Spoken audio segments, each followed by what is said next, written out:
So as soon as I hit my goal weight, I start to incorporate those maintenance foods, and then I get pretty lax with my nutrition. I start kind of saying like, okay, well, what's like a few more chips, or I'm in maintenance, so I can eat this. Hello, friends, and welcome back to the Sweatable podcast. My name is Brooks Herbis, and I'm an online fitness, nutrition, and mindset coach who's here to help you simplify and make sense out of the all too confusing fitness and nutrition industry. Let's be real, there's a lot of conflicting information online, and it can be hard to know what's legit and who to trust. In every episode, I'll be sharing the science and psychology behind health, fitness, and long-lasting behavior change. But I'll also be sharing real-life practical application, because all of the best info in the world only matters if you can actually apply it to your real life. So grab a coffee, water, glass of wine, or lace up your walking shoes, and let's dive in. What's up, you guys? We are back with another batch recording podcast session. But before we dive into today's episode, I just want to take a second to thank you guys for sharing the podcast, sending me DMs, because oftentimes it feels like I am just talking into the abyss and no one is on the other side of this microphone. And when you guys share episodes, when you send me DMs, when you send me emails and tell me like what episodes resonated with you, which episode you're feeling, it's really, really helpful, because it makes me, honestly, I'm going to be real. Like, I like doing this podcast, but I put out this podcast for you guys. I put out this podcast to help you guys. I know how much misinformation there is in the health and fitness industry, and I want you guys getting true evidence-led information. So I put this out for you, and it really helps me know what you guys are interested in, what you want to hear more about, what you're curious about when you send me that feedback. So just wanted to say thank you. I love hearing from you guys. I love feeling like I'm not alone in this little office. And also just a reminder, every time you leave a review or share this podcast on your story, I pick one of you every single month to win a free personalized fat loss blueprint, which is essentially my DIY nutrition and workout program. So you'll get a personalized nutrition and 4-week strength training program, and then you get email access to me for 4 weeks as you implement it, so that you can make sure that the changes that we're talking about are actually sticking this time around. So all you have to do is share this episode on your Instagram stories and tag me, or leave a review, and you're automatically entered to win. So thank you guys so much, and we will dive right into it. And today we are talking all about the reason that you probably are regaining weight after every diet that you're doing. And first, I want to, start off by saying, like, you are not alone if that is hitting home for you. If you are a chronic yo-yo dieter and you know that you tend to lose the weight, then gain it back, or maybe you lose the weight for like a week and then gain it back, and you just can't seem to get a lot of traction, this is super, super common. And it's because, I'll be honest, this was me before I was a coach for sure. And it's because a lot of us approach fat loss with the idea that we just need to lose the weight. We just need to like do the diet, and then we will just magically maintain it. So in order to do that, you just want to get to that like endpoint as fast as possible. And you just want to get to the endpoint in general. Like, you don't even like think about what comes after you reach that finish line.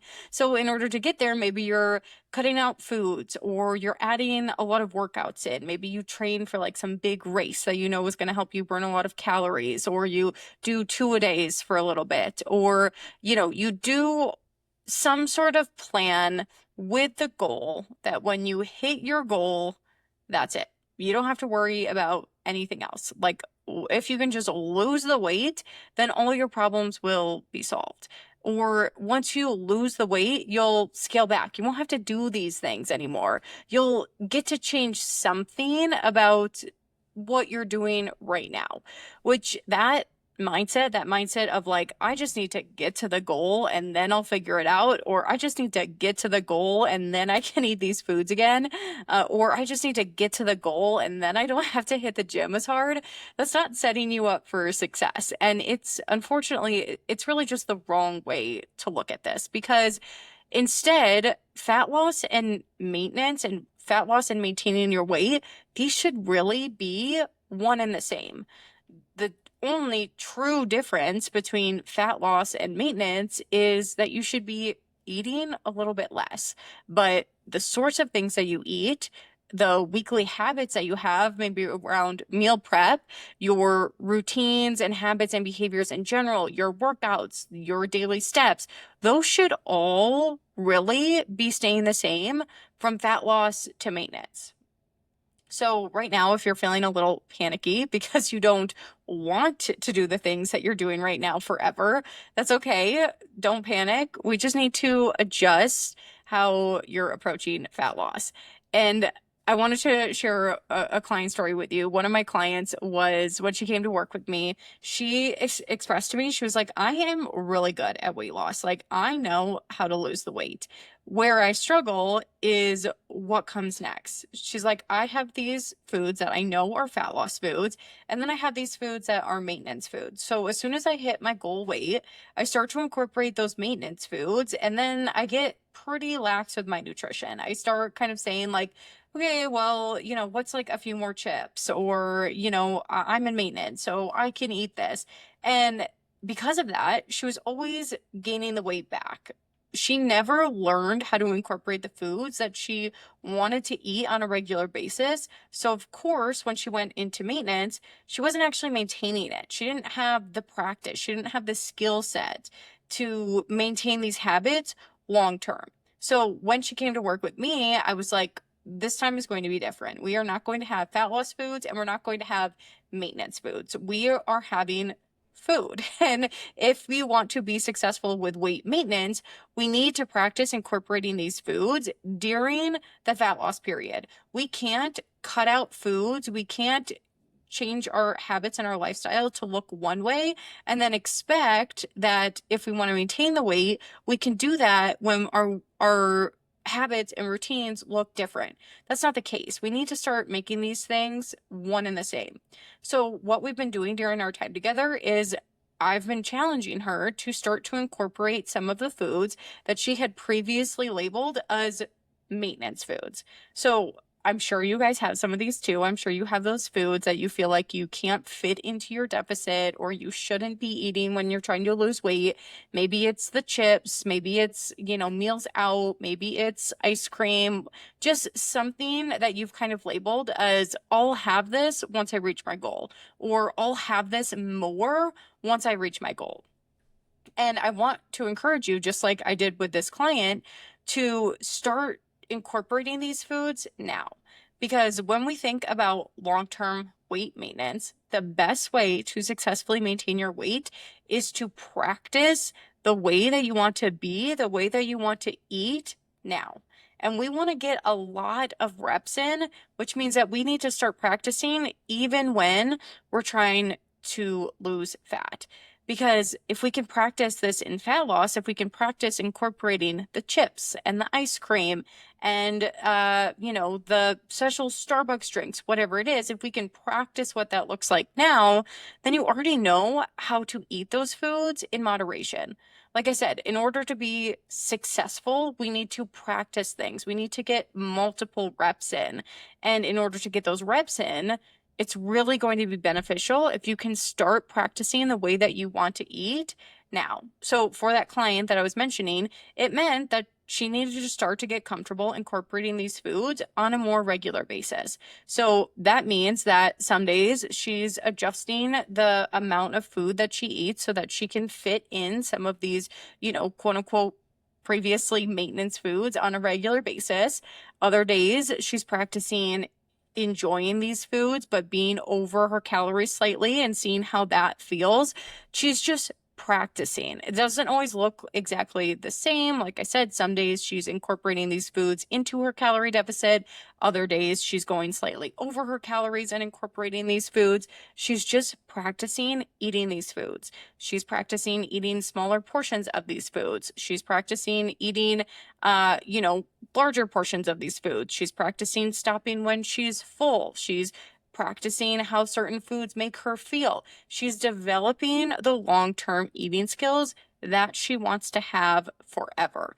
And because she's doing that, she's bridging the gap between maintenance and weight loss, and they are starting to look the same.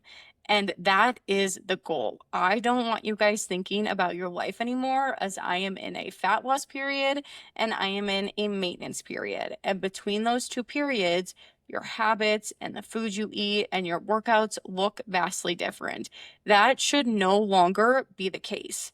We are building a lifestyle. Whether you are maintaining your weight, whether you are losing weight, whether you are even going into a bulk, we are building a lifestyle.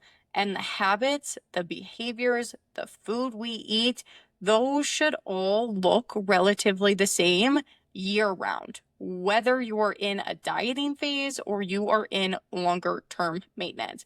Because how can we expect to successfully maintain your weight if you've never practiced the habits, the routines, and the behaviors that funnel your weight loss? Like, how can you expect to be successful with maintenance if you're basically starting over from square one?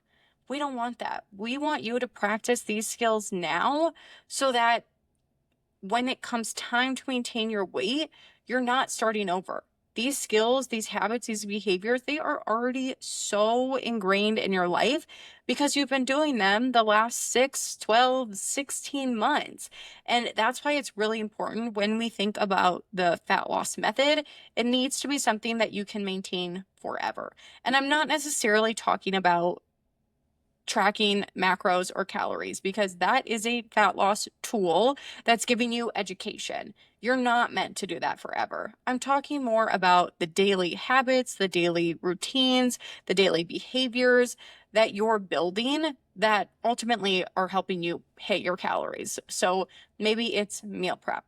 It's probably the types of foods you're eating, what you're putting on your plate, learning how to stop eating when you're full, navigating social events and meals out without throwing in the towel. Those are all the things that we need to practice now in fat loss so that maintaining your weight feels a heck of a lot easier. So my challenge to you this week is to really think about how you're thinking about fat loss and maintenance. Right now, do they seem like two completely different things to you? Like, are you counting down the days until you're in maintenance because you anticipate changing the way that you're eating and exercising? Do you feel like you have a finish line on this and you're like, once I reach that goal, it is game over. I don't have to do this anymore? Or, and if you are, how can you start to eat and exercise that way now? So how can you start to practice eating those foods that you're waiting until maintenance to have? How can you start to practice exercising in a certain way? How can you start to practice going out to eat? How can you start to practice meal prep? Whatever it might be, whatever you have on that maintenance only territory, how can you start to practice it now so that the transition to maintenance is easier and this time it sticks? And if you guys are sitting here like, I have no idea where to even start practicing that or shifting my mindset, like, I don't even know, I didn't even realize I was doing this and I don't even know where to start now. If that's where you're at, truly that is what one-on-one coaching is for. And I would love to work with you through this mindset, because just like I did with that previous client, we should not have maintenance foods and fat loss foods. We really want these things to be one and the same. And if you're just not sure how to go about doing that, I'd really love to help you working in a one-on-one coaching container so that you can start to feel more successful, that this time is going to be different and you are going to maintain your weight loss. That's all I've got for you guys today. If you have questions, comments, please shoot me a DM. I love to hear from you guys, like I said at the start of this episode. And don't forget, if you share this to your stories or leave a review, you are entered to win a free personalized fat loss blueprint from me. I am so excited to be back here chatting with you guys next week, and I'll talk to you soon.